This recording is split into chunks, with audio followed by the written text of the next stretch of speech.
Olá, muito bem-vindo ao Atitudes e Diálogos Ambientais. Eu sou o Fernando Leles, criador do blog Atitudes Ambientais e Sustentabilidade, com publicações nas redes sociais e agora em formato podcast. Aqui conversarei com especialistas da área de meio ambiente sobre as questões diversas. Seja bem-vindo e até a próxima.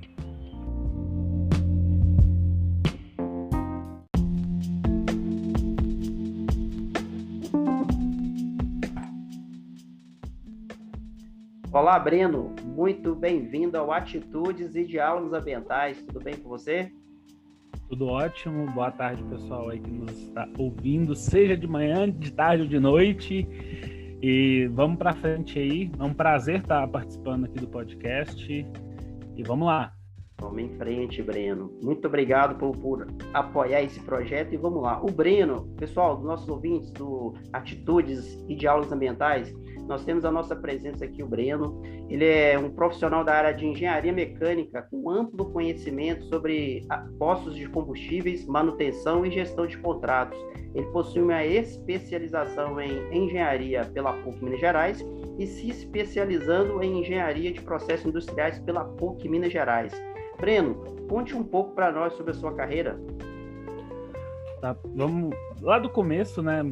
6 bilhões de anos atrás começou a evolução, né? Caramba. Nem tão longe assim, né? Não vamos nem tão longe, mas eu comecei minha carreira em 2011, quando eu passei no processo seletivo da Fiat, a Tower Automotive, e acabei seguindo lá 3 meses, sendo efetivado e trabalhando como analista de produção, ou cronoanalista, como costumam chamar. E em 2012, eu passei no processo seletivo de estagiário da Vale, e nesse processo os gestores escolhem alguns futuros estagiários e acabou, dentre todas as áreas que eu poderia ter ido, acabou que eu escolhi a parte da ferrovia, a FCA, que era um dos braços da Vale na época. Então, desde lá, eu já comecei a ingressar na parte da área de infraestrutura. E em 2014, o Ricardo Campolina efetivou na área de abastecimento, porque eu já tinha uma certa integração com a equipe, tanto na parte de obras, na parte de sistemas de combate a incêndio, e acabou que eu entrei para fazer, até mesmo pela formação de engenharia, acabei fazendo parte do time e estou aí até hoje. Já fazem 8 anos e 11 meses. Eu já ia te fazer essa pergunta. Quantos anos você tem de empresa? 8 anos e 8 meses, é isso? De empresa, somando a parte de estágio, vão para 9 anos e lá vai pedrada. Já tô velho. Tem uma boa experiência. Ô Breno, fale um pouco sobre a aplicação do conhecimento de postos de abastecimento e redução de impactos. As pessoas às vezes não conhecem postos de combustíveis, né? Assim, não conhecem a fundo, né? A gente sabe que é uma atividade, de certa forma, que tem que ter diversos cuidados, né? Tanto na cidade, na rodovia, quanto na ferrovia, sua atuação é com ferrovia. Conte um pouco mais sobre esse tipo de atividade, Breno. A atividade em si de postos de abastecimento, ela se resume em vários aspectos, tanto quanto ambientais, parte legal, parte de contaminação, estudos de caso. E falando especificamente da área que eu atuo, eu trabalho com a parte de projetos, manutenção, automação, operação. Então, tudo que engloba novos projetos de abastecimento, eu tô ali dando aquele pitaco, falando, olha, isso aqui tem que ser assim e tudo. E tem que desmistificar o que é isso. Desmistificar que sistemas combustíveis são ruins, são maus, porque polui muito. Não. A gente tem toda uma tratativa para isso. Hoje o cenário mudou muito do que eu já vi no passado de empresas. Hoje existe se a empresa for séria, existe uma preocupação genuína com o cuidado ali de impacto, de tudo que pode trazer. E trazendo para o lado da ferrovia, a gente faz, além do abastecimento de diesel, a gente traz ainda lubrificação, areia, água, limpeza de cabine. Então, você pode ver que é uma série de atividades que geram alguns contaminantes, seja na lavagem, até mesmo no respingo de algum abastecimento que possa vir a ocorrer algum dia. Então, basicamente, essa é a nossa parte ali. A gente abastece controla, recebe produtos e dá apoio técnico para outras áreas. Isso, aí a gente imagina que gerenciar um posto de combustível é fácil, né? Somente ir lá abastecer, mas não é, né, Breno? Desde a época da concepção do projeto, a gestão, os controles ambientais, é uma atividade bem criteriosa, desde a época da escolha do local, não é isso, Breno? Exatamente.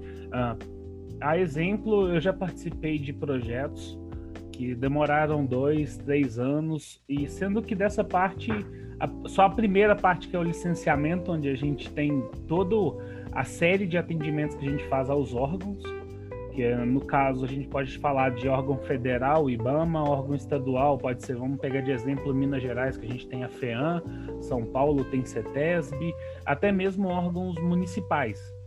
Então, quando a gente trata de qualquer projeto greenfield, vamos falar assim, né, lá do zero, sem nada, a gente tem que ter todo o cuidado, porque é uma área nova, uma área virgem, e trazendo isso para esse lado de contaminação, é muito importante que se pense em tudo.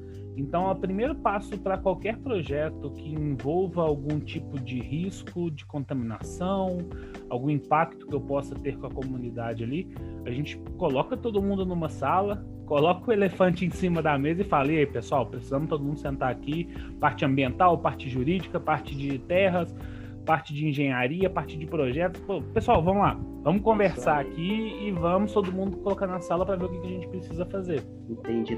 É uma atividade multidisciplinar, né, como você diz mesmo, né? Você pergunta, você faz os questionamentos: eu preciso ter um posto nesse local, ter licenciamento pelos órgãos que gerenciam de certa forma assim, a parte ambiental, que emite a licença, que fazem a fiscalização, e aí é uma equipe, né? As empresas com certeza devem agir dessa forma, eu imagino, juntar empresas, itens, né, ou áreas multidisciplinares, né, para apontarem quais são os riscos, né, tipos de controle. Por exemplo, Breno, falando de posto de combustível, até para as pessoas que nos ouvem e gostariam de saber que tipo de controle um posto de combustível poderia ter, por exemplo. Para posto de combustível, a gente tem várias segregações. Vamos separar em duas frentes, na verdade, trazendo para a realidade de todo mundo que vê aqueles terminais com aqueles tanques brancos gigantes, seja alguma refinaria. A gente em Minas Gerais tem a refinaria Gabriel Passos, a gente passa em Betim, quem for da região ali, na esquerda, antes de chegar na Fiat, tem vários tanques aéreos. E tem até o posto de rua, que é aquele na esquina da sua casa, onde você não vê tanque. Verdade. Então, a primeira preocupação que a gente tem é evitar acúmulo de água externa. O que é isso? O que é isso? Evitar chuva. Se a chuva cai no equipamento e contamina com uma gota de óleo, poxa, a gente tem uma série de problemas. E aí a gente tá falando de coisa pequena. Uma gota de óleo contamina muita água. Então, de metros cúbicos de água, né? Exatamente. E o que a gente faz? A gente pega lá, vamos pegar agora lá voltando para REGAP. Vamos pegar um tanque aéreo grandão lá. A gente tem desde bacia de contenção, sistema de controle de recebimento, para eu saber que não está tendo furo. Eu tenho testes isostáticos que eu faço.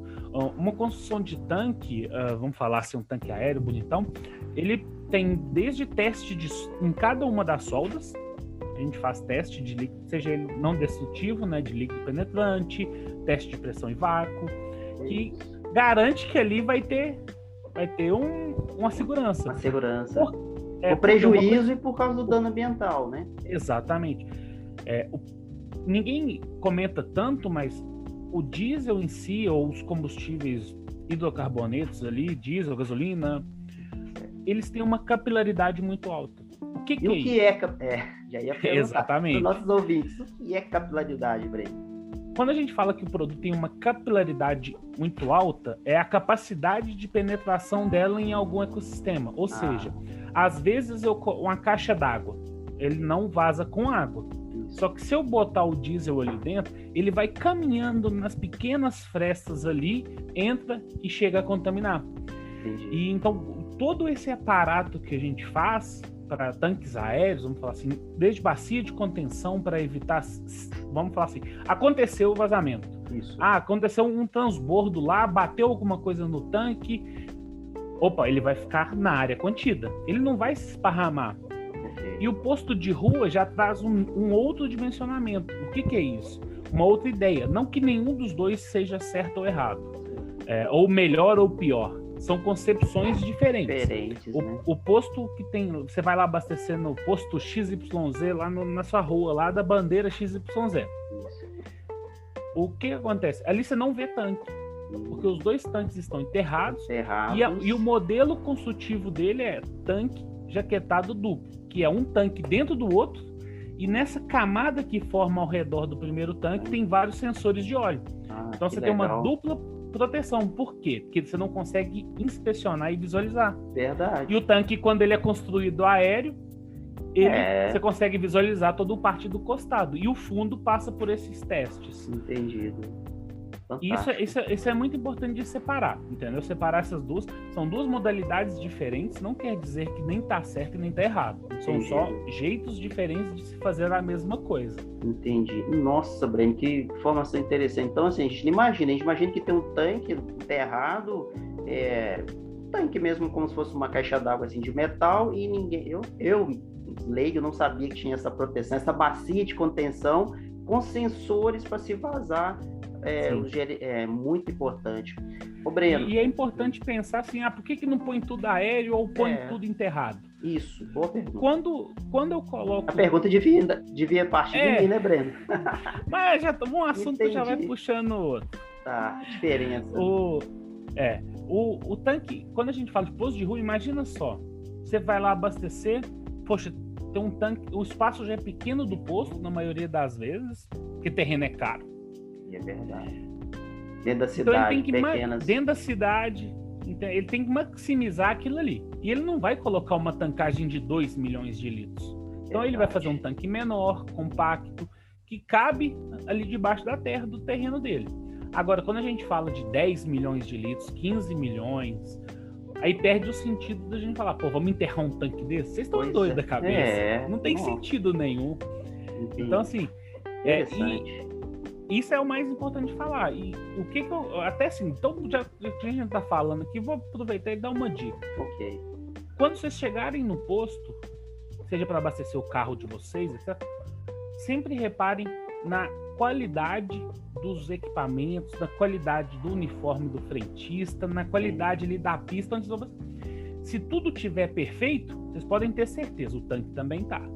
E tem uma qualidade boa ali. Isso aí vocês pode ficar tranquilo que ali é um posto que, se ele não economiza no uniforme, ele não economiza no item de segurança, que é importante falar. Olha o que você está falando aí, Breno. Tipo assim, eu quero montar um posto de combustível, não é bem assim não. Tem a gente estava falando de legislação, de controle, até chegar no funcionário. Aí, essa visão sua é muito interessante. Olha para esse posto, o cara não tem nem crachá, trabalha sem luva, sem nada. Como é que tá o controle? Isso que o pessoal tem que abrir a cabeça para falar. Eu volto a falar, empresas sérias não tem esse tipo de conversa.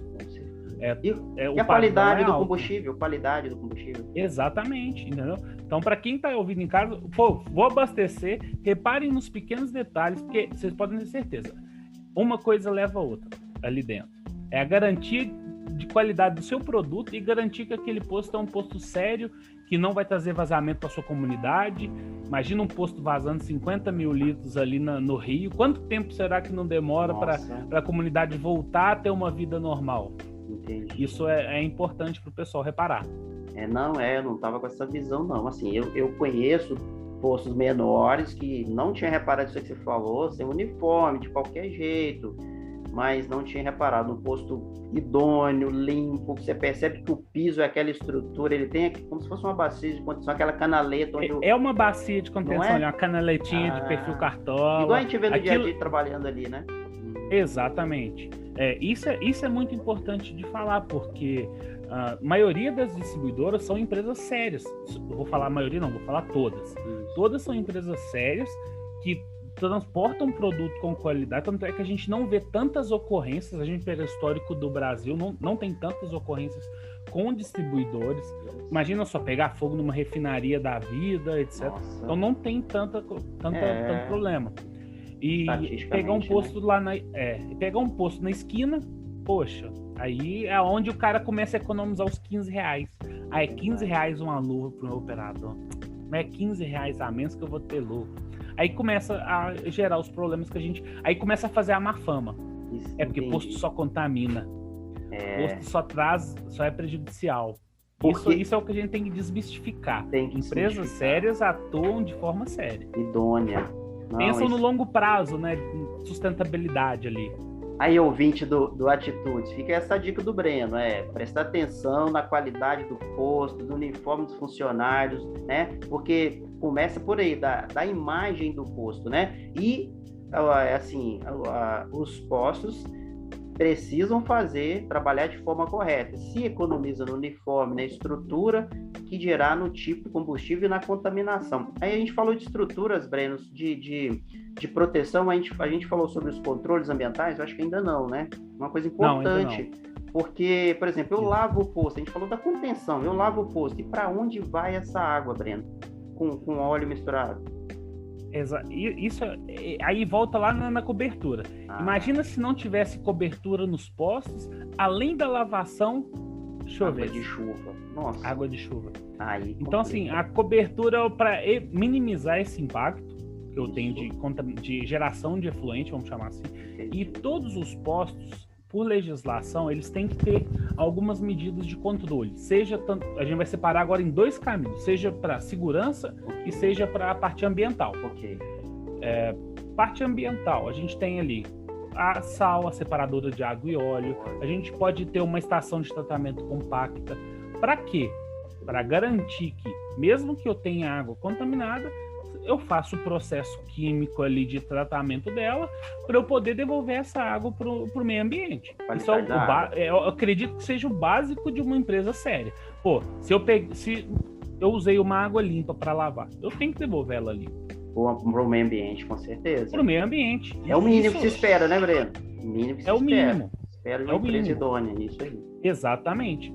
E da parte de segurança entra toda essa parte de sensores, antitransbordamento, descarga, sistema de descarga skid, que vai garantir que o tanque não vai transbordar. Então, entra nesse rol de equipamentos ali que não são tão baratos, mas garantem uma eficiência grande para quem está operando. Isso traz uma segurança. Para o usuário também, né? Para o usuário também, exatamente. E imagina só se cada vez que chovesse eu gerasse 10 mil litros de água contaminada e a cada vez que chovesse eu jogaria 10 mil litros de água contaminada no rio. Nossa. Poxa. O seu sistema de tratamento ia ficar sobrecarregado, de repente você não ia conseguir tratar a tempo e acabar descartando uma água contaminada no meio ambiente. Então, exatamente. Primeira coisa, por isso que, cobertura. Por isso, exatamente. Por isso que quando a gente vai desenhar, seja qualquer projeto de posto, seja ele rodoviário, ferroviário, de terminal, um kit, um tanque, a gente prioriza. Tanto é que quando qualquer projeto que alguém faça aí com o escritório de projetos, PMO, a gente tem as disciplinas. E uma das primeiras é a segurança e a segunda é meio ambiente. O que eu preciso fazer para garantir que eu tenha sustentabilidade no meu negócio? Porque é uma coisa que ninguém fala, né? Todo mundo acha sustentabilidade. Vou parar de comer carne. Fulano de tal fez tal coisa. Nossa, agora ele mudou o mundo. Não, sustentabilidade, quando a gente fala na essência das empresas ali, a gente é aquele negócio, empresa, você quer ficar quanto tempo no mercado? Como é que você faz o seu negócio ser sustentável a longo prazo? Ao longo do tempo. A empresa que pensa nisso, ela vai falar, poxa, eu não quero fazer um negócio aqui para 1 ano. Poxa, eu botei dinheiro, eu botei conhecimento, tô desenvolvendo coisa boa aqui. Eu quero trabalhar em prol dessa comunidade muitos anos. Eu quero gerar valor ali para a região que eu tô.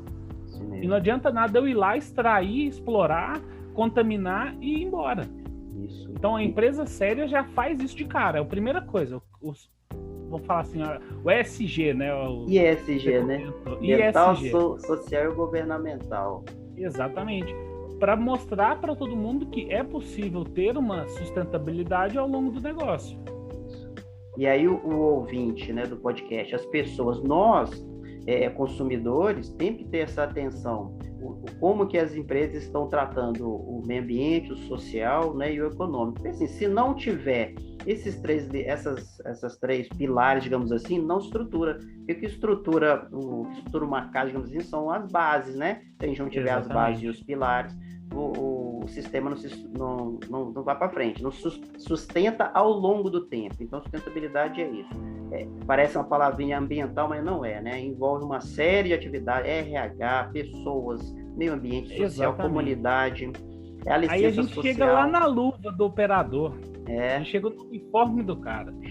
Entendeu? E isso é muito importante falar para todo mundo, entendeu? A gente tem que desmistificar isso, que empresas são malvadas, elas querem eliminar o mundo. Não. Toda empresa depende do meio que ela está inserida. Existe aquela famosa licença social, social, né? Que exatamente, ela tem que ser boa para a comunidade, e ela tem que ser boa para ela. Então, assim, não existe só uma mão única ali, tem que ser uma mão dupla. Por exemplo, o posto está aqui nessa localidade, nessa ferrovia, sei onde está, mas está gerando emprego, está gerando riqueza para aquela comunidade, tem um funcionário que vai alimentar naquele bar, por exemplo, almoçar, um caminhão que tem um posto, um motorista. Ali. Então, tem muita coisa envolvida em jogo. E não pode pensar no único, né? Porque quando a gente fala, por exemplo, vai gerar 20 empregos, não são só 20 pessoas, são 20 famílias que estão ali diretamente envolvidas. Mas e o pessoal que vai lá, terceiro que vai trabalhar, que vai fazer montagem? Então, isso é importante falar também para o pessoal, entendeu? Desmistificar isso, que empresas vão só para extrair, para acabar com tudo e eliminar. Não. Existe um modelo sustentável a longo prazo, né, Fernando? Breno, vou fazer um resumo rápido aqui para a gente caminhar para o nosso final. A gente falou de licença, de controle ambiental, da parte social. Agora eu vou te fazer uma pergunta, Breno. A dica para o pessoal, não pode esquecer da dica para o pessoal de abastecer. A dica que procurem. Você deu. Exatamente. Olha para o uniforme, né, Breno? Olha para o uniforme. Exatamente. Olhem nos detalhes, né? Se a lâmpada não está queimada, você pode ter certeza ali que tem alguém que está cuidando certinho. Com certeza. Aí a gente falou sobre todos esses pontos. Agora um ponto interessante, Breno. E o algo a mais?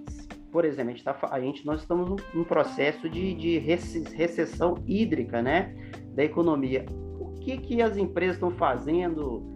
Não vamos nem entrar em critério de empresa X ou Y. O que as empresas estão fazendo? E a área de posse, eu já vislumbro aqui uma coisa muito importante. Para a questão da sustentabilidade, de inovação. Eu acho que a palavra selo verde, para algumas pessoas, pode soar diferente, mas o que eu posso fazer de economia de água, de economia de energia? Sim. Aí casa tudo que eu te falei agora. Por exemplo, se tem um posto que não tem vazamento nas bombas, se a manutenção é correta, eu vou dar menos limpeza. Entendi. E quando eu dou menos limpeza, menos água. E, além de tudo, existem processos que facilitam muito a vida. Hoje a gente já tem modelos de cobertura com energia elétrica embutida nas telhas.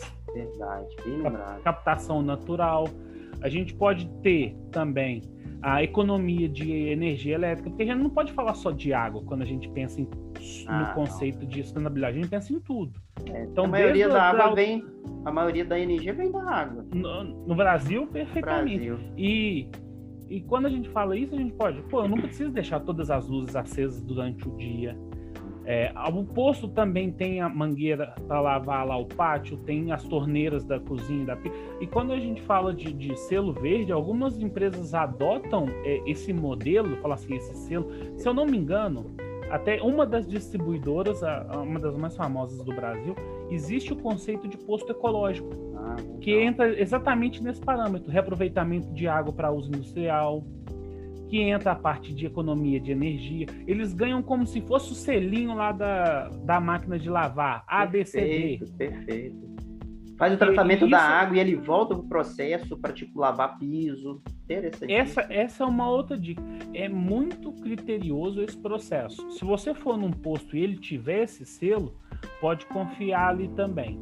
Porque é como se fosse um know-how, né, que a pessoa, que a distribuidora tem, e ela repassa aos seus distribuidores donos de postos para justamente falar assim, olha, esse cara aqui é meu credenciado, ele tem o meu ok que ele é bom. E isso é importante, porque já tá ali carimbado que o posto funciona desse jeito. E falando de cliente, né, qualidade do atendimento, a gente volta mesmo, né? A gente tem um posto que você, apesar que a gente olha muito o preço também, mas quando você tem um posto que te trata bem, que é limpo, é rápido, fácil, não trava com a sua gestão ali, realmente o cliente volta. Ô Breno, infelizmente nosso tempo é curto aqui, a gente precisa ir para os finalmente. Fazer o episódio 2 qualquer dia. Dá para fazer. Quem que você vai convidar para vir aqui? Lembra disso? Eu queria até deixar para falar mais desse contexto, né? Porque hoje, quando a gente fala seja de obras e tudo, existem duas pessoas muito gabaritadas para falar desse conceito de o que vem por aí de mercado, seja na obra de meio ambiente, seja obra de qualquer outra área, que eles até cuidam da minha carteira. Legal. Que é a Bilga Pavlovski. Eu conheço a Bilga. Excelente. A Bilga é maravilhosa. Hoje ela faz essa gestão, assim, ela vai poder te dar 1 milhão, se você quiser falar de equipamentos de contaminação. Legal. Ali, de contenção e tratamento. Ela vai conseguir te falar o que tem de mais moderno no mercado. E você falou da gestão também. Você falou da gestão e a Bilga pode ser que ela vença, ela aceitar o convite. Falando, né, de projeto e inovação ali de equipamentos, ela falar qual que é o último modelo de sal mais perfeito para tal atividade. E o Daniel Castro também participou desse processo muitos anos. São pessoas diferenciadas dentro da VLI que conseguem fazer essa dinâmica. E a Bilga, assim, cara, eu tenho certeza que ela vai topar. O Bilga, alô, pode vir também falar aqui com o Fernando. Deixa ele marcar, porque a agenda do Fernando vai ficar ocupada muito tempo. Tomara. Porque o homem vai fazer sucesso agora mesmo aí e a gente vai ver só na televisão. Que isso. A gente tem uma missão, né? A missão aqui é levar esse conhecimento aos nossos ouvintes. Deixa eu até dizer aqui, Breno. Fica até uma chamada. O Davi Vegas. Ele deve recurso hídrico, ele já confirmou presença aqui no podcast Atitudes e Diálogos Ambientais. Confirmou. Se confirmou, não tem como mais desistir. Então, assim, Davi, desistir, não tem jeito então, não. Tá. Tem mais como não. Bilga também, Bilga e Daniel Castro. A gente aguarda vocês pode chamar aqui. E tem agenda, viu? Pode chamar que tem agenda. Legal, se vocês acharem... Eu olho a agenda com eles e já marco. Tá. Se vocês acharem interessante, a gente vai ficar muito feliz de receber vocês aqui. E eu tenho certeza que o mercado, as pessoas, estudantes, né? Estão aí aptos, doidos para escutarem vocês e o conhecimento. Porque eu acho que, né, Breno? Quem está no dia a dia trabalhando, às vezes não sabe mais que professor que nada, mas tem muita bagagem para ensinar. Inclusive, muitos profissionais saem da operação para a faculdade, para mostrar o dia a dia. Breno, vamos caminhar para o nosso final aí. Deixa um recado aí para os nossos ouvintes aí. Eu acho que você já deixou uns bons recados sobre reparar onde abastecer. Para a gente encerrar nosso episódio. Eu queria falar que, por exemplo, querendo ou não, a gente fica aí 8, 9 anos dentro de uma mesma área, não com o mesmo projeto, né? Vamos falar assim, eu já fiz mais de 10 comissionamentos de tanques, já fiz mais de 5 projetos, participei, né, na verdade, de 5 projetos, participei de 2 que foram do zero até o final, o comissionamento, e o mais importante de tudo é ler. Eu sempre, qualquer dica que alguém vai me perguntar é ler. Leia, senta a bunda na cadeira, leia, estude. Como é que eu faço para trabalhar nessa área? Estude, independente da formação, né? Pode ser ambiental, pode ser mecânico, civil, eletricista. O mais importante é a pessoa estar interessada ali e ler, porque querendo ou não, a gente pega uma norma API, que é uma norma americana, de 350 páginas em inglês, se você for olhar, já começa uma segregação muito grande aí, porque nem todo mundo fala inglês. Verdade. Não existe tradução. Verdade. Mas tem solução para isso? Claro. Quantas normas alguém lê por mês aí para aprender, para se especializar no assunto? De tanto apanhar ao longo desses anos, acaba que a solução... E quem me deu essa dica foi o próprio Daniel Castro, viu? Aí você vê Você falou, Legal. leia. Vai ler. Você tá apanhando muito? Leia as normas para você não apanhar mais. E às Então vezes, hoje... E às vezes a gente quer pegar mastigado, resumindo, não, cara, leia, entenda, bagagem, Não, né, Breno? não existe processo fácil, é bunda quadrada que chama mesmo, né? Sentar na cadeira, estudar, porque na hora que chegar alguém e falar qualquer coisa, você vai saber argumentar. Você não vai nem alterar o tom de voz, né? Porque quando a gente tá perdendo alguma discussão, é duas uma. Ou a gente aumenta o tom de voz, ou a gente começa a desqualificar outra pessoa. Não, você é doido, isso não funciona, não. Aí você já caracteriza a pessoa de doida e já perdeu todo o rumo da conversa. Legal. E essa é a dica que eu dou para independente ou não, de quem for. Sobre isso, Fernando, essa é a dica que eu dei pro pessoal. Tem um artigo no meu LinkedIn justamente sobre o feriado, o pessoal, a quantidade de pessoas que vão abastecer, o que tem que reparar, os detalhes. Entra lá, acessa lá, que vai mandar depois também, né, na descrição. Mas eu posso colocar lá na descrição do seu LinkedIn, né? Posso. Então, nos ouvintes aí, a gente vai dar o link lá para acessar. Exatamente. Então, assim, a dica que eu dou é essa, bunda quadrada, galera. Leia, estuda. Não tem fórmula mágica aí, como ganhar 1 milhão de seguidores em 2 dias. Senta a bunda na cadeira e estuda. Deixa eu deixar um recadinho para os colegas meus aí da Escola Técnica, lá de Florestal, a SEDAF, o FV SEDAF. Nosso professor antigo, eu não vou falar a frase que ele falou, viu, Breno? Você falou uma palavra até bacaninha aí. Ele falava outra palavra que eu não vou citar aqui, tá? Que isso aqui criança pode ouvir e aprender também sobre meio ambiente.